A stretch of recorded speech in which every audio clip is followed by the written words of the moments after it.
February 14th, 1943, 20,000 feet above Bougainville, Solomon Islands.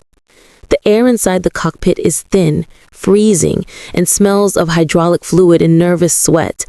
You are strapped into the bucket seat of a brand new machine, a beast of a plane that has terrified more American cadets than Japanese pilots so far. Below you, the emerald jungle of Bougainville is broken only by the jagged scars of the Kahili airfield.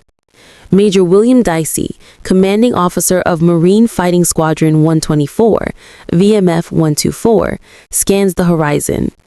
His formation is escorting B-24 Liberators on a raid against Japanese positions.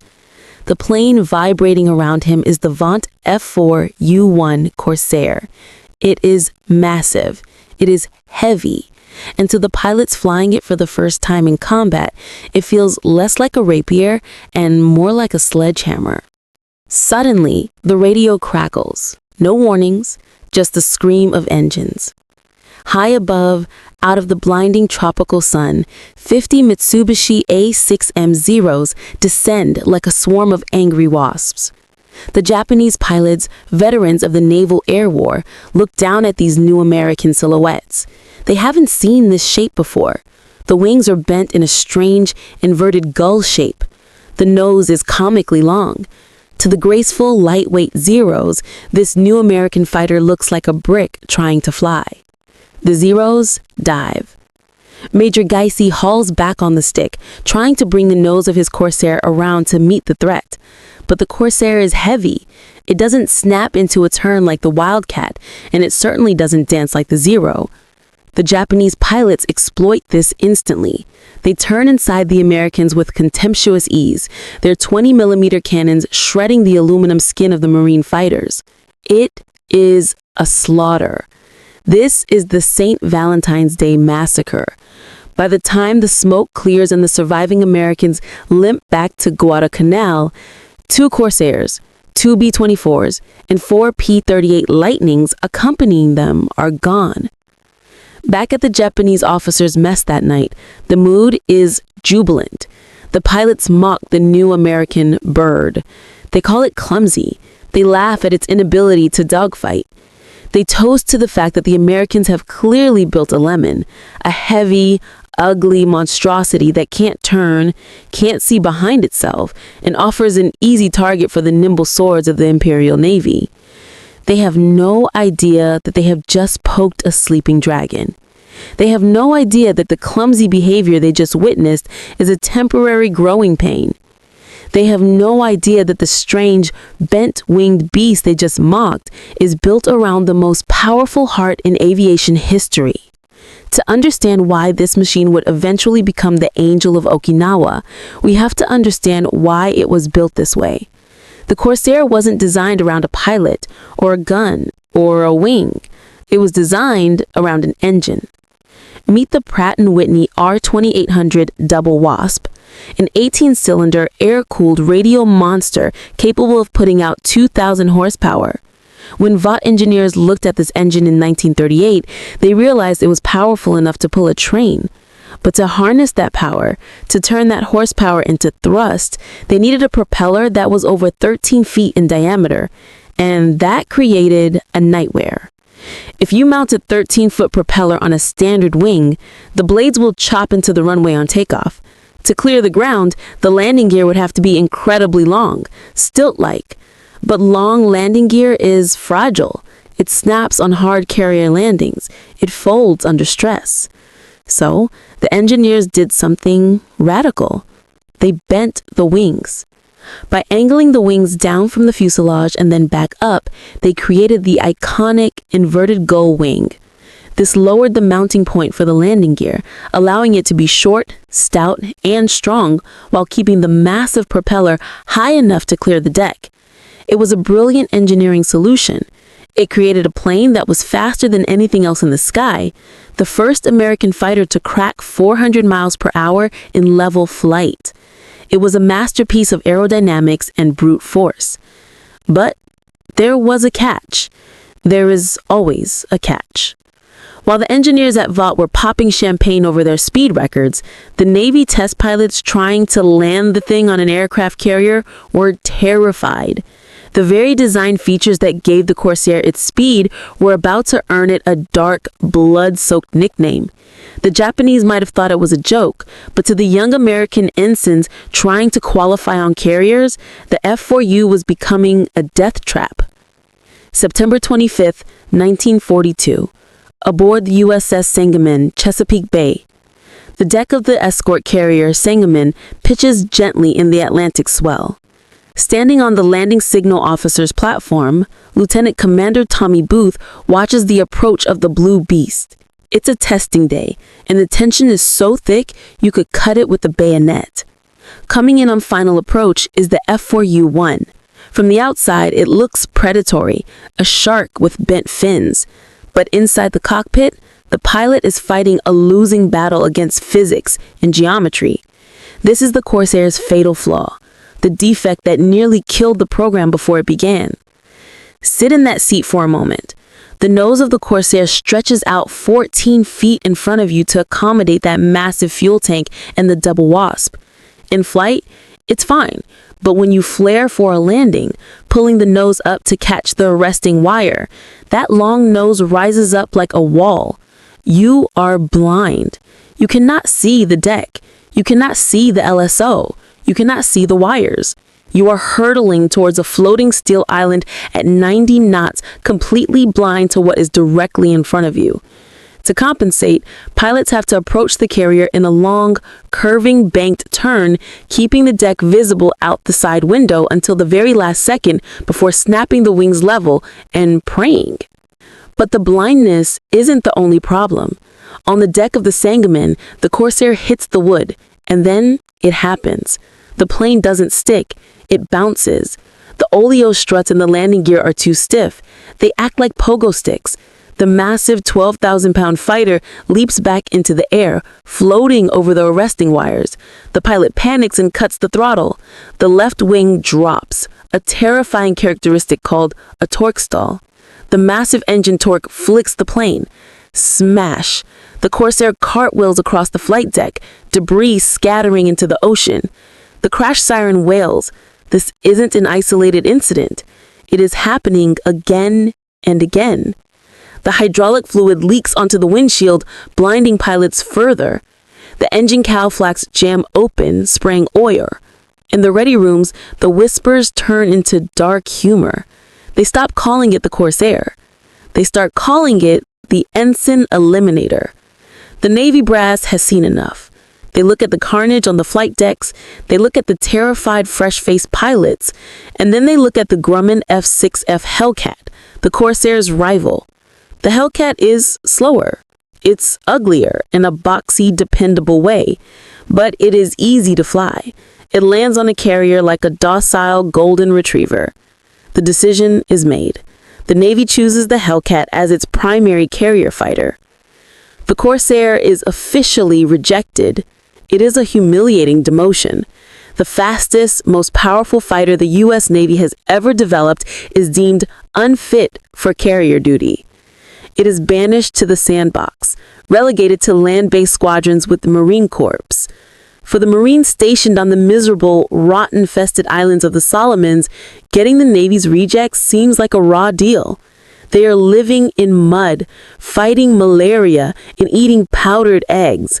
Now they are being given a plane that the Navy says is too dangerous to fly. But the Marines are a different breed. They don't have to worry about catching a wire on a pitching deck. They have dirt runways. They have long strips of crushed coral. They don't need a plane that lands politely. They need a plane that kills. And among these Marines is a man who looks at the Ensign Eliminator and doesn't see a failure. He sees a weapon. His name is Gregory Pappy Boyington, and he's about to teach the Black Sheep how to turn this rejected death trap into the most feared silhouette in the Pacific theater. The Japanese pilots, still laughing at the Corsair's clumsy debut, have gotten used to fighting the F4F Wildcat. They know exactly how to beat American planes, lure them into a turning fight, use the Zero's superior agility, and loop behind them. It has worked for a year. They're about to find out that the rules of the game have changed. The Corsair isn't here to dance. It's here to scream. October 17th, 1943. The slot between Chosol and Kolombangara. High above the shimmering blue water, a lone Mitsubishi Zero patrols the cloud layer. The pilot, a veteran with 20 kills, feels invincible. He is flying the finest dogfighter in the world. He scans the sky, looking for the telltale silhouette of the clumsy American gull wings. He wants another easy kill. Suddenly, he hears it. It isn't the low rumble of a distant engine. It is a high-pitched, terrifying shriek. It sounds like a banshee or a bomb falling directly onto his canopy. It is the sound of air being violently sucked into the wing root oil cooler intakes of a diving F4U Corsair. The Japanese infantry on the ground have already given this sound a name, whistling death. Before the Zero pilot can crane his neck to look up, the Corsair is already upon him. This time, the American pilot doesn't try to turn. He doesn't try to match the Zero's grace. He's flying a 12,000-pound anvil powered by a tornado, and he uses the one advantage that physics gave him: gravity. The Marine pilot pushes the stick forward. The double wasp engine roars, and the heavy airframe accelerates past 400, then 450 miles per hour. The controls stiffen, becoming heavy as concrete, but the Corsair remains rock steady. It cuts through the air like a knife. The Japanese pilot banks hard left, the classic maneuver to shake a tail. In a wildcat, the American would have tried to follow and stalled, but the Corsair pilot ignores the turn completely. He thunders past the Zero in a blur of dark blue, unleashing a split-second burst from 6.50 caliber Browning machine guns. The result is catastrophic. The Corsair's guns, harmonized to converge at 300 yards, act like a chainsaw. The lightweight construction of the Zero, optimized for agility, shatters under the impact of the heavy American slugs. The wing roots shear off. The fuel tanks, lacking the self-sealing rubber found in U.S. planes, erupt into a fireball. But the fire isn't over. The Corsair has overshot the target. In 1942, this would have been a fatal mistake. The Zero would simply turn tight and shoot the American in the back as he flew past. But the Zero pilot, if he survived the initial pass, looks up in horror. The Corsair hasn't flown away. It has used its massive momentum to pull up into a vertical climb. It rockets upwards, trading that incredible speed for altitude, climbing like a space rocket. The Zero tries to follow, pointing its nose up, but its engine is too weak. It stalls, hanging helplessly in the air. The Corsair reaches the top of its loop, hangs for a moment in the sun, and then drops the nose again. Boom and zoom. This is the new doctrine of the Pacific. The Marines have stopped trying to dogfight. They have turned aerial combat into a series of high-speed slashes. They strike from above, tear through the enemy formation, zoom back up to safety, and repeat the process. The Japanese pilots are bewildered. They call the Corsair's tactics unfair. They complain that the Americans won't fight properly. But inside the cockpits of the VMF 214 Black Sheep and the VF 17 Jolly Rogers, the pilots are grinning. They have discovered that the Ensign Eliminator is actually an invulnerable tank. Major Gregory Pappy Boyington and his ragtag group of misfits are proving that the Corsair can take a beating that would pulverize any other plane. Pilots come back to base with cylinders blown out, large chunks of the wing missing, and the hydraulic line severed, yet the plane still flies. One Marine pilot, after colliding with a telephone pole during a low-level strafing run, flies his Corsair back to base with 4 feet of wood embedded in the wing. The plane didn't care. The psychological shift in the Pacific is palpable. The Zero, once the apex predator, is now prey. The Japanese loss rates skyrocket. They can't dive away from the Corsair because the Corsair is faster. They can't climb away because the Corsair has more momentum. Their only hope is to trick the American into a slow-turning fight. But the Marines aren't falling for it anymore. By early 1944, the ugly duckling of the U.S. Navy has established air superiority over the Solomons. The Japanese air arm is being bled dry, losing their best pilots to a machine they once mocked. But despite this dominance, the Corsair still has one major blemish on its record. It is still a land-based fighter.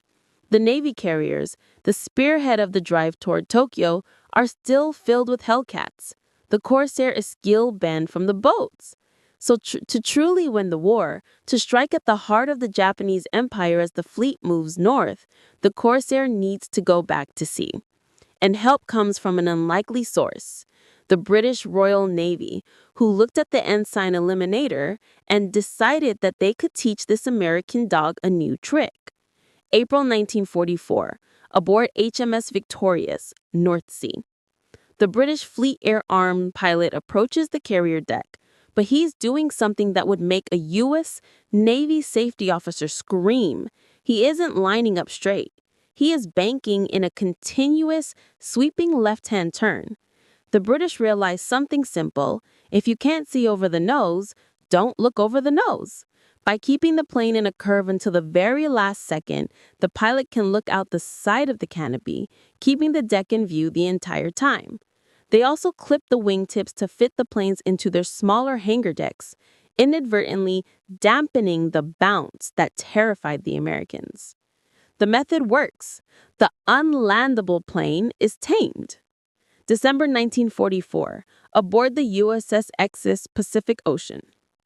The U.S. Navy, humbled but pragmatic, watches the British success and adopts the technique. The ban is lifted. The Ensign Eliminator is finally coming home. As the U.S. fleet pushes toward the Japanese home islands, the nature of the war changes. The Japanese stop trying to dogfight. They start dying. The sky fills with the desperate, terrifying buzzing of the divine wind, the kamikazes. The Hellcat is a good plane, but it struggles to catch the high-speed suicide divers coming in from 20,000 feet. The fleet needs an interceptor that can climb like a rocket and chase down anything in the sky. They need the Corsair. The ugly bent-winged bird becomes the fleet's premier guardian. In the skies over Okinawa, the Corsair earns a new nickname. To the infantry and sailors below, grateful for the protection, it is the sweetheart of Okinawa. To the Japanese pilots, it is simply death incarnate. By the time the war ends, the F4U Corsair, the plane that was rejected, mocked, and abandoned, has racked up an 11-to-1 kill ratio. It didn't just survive the war, it defined the final victory. The Japanese pilots who laughed at its shape in 1943 are gone. Silenced by the thunder of the double wasp, the Ensign Eliminator had become the ace maker.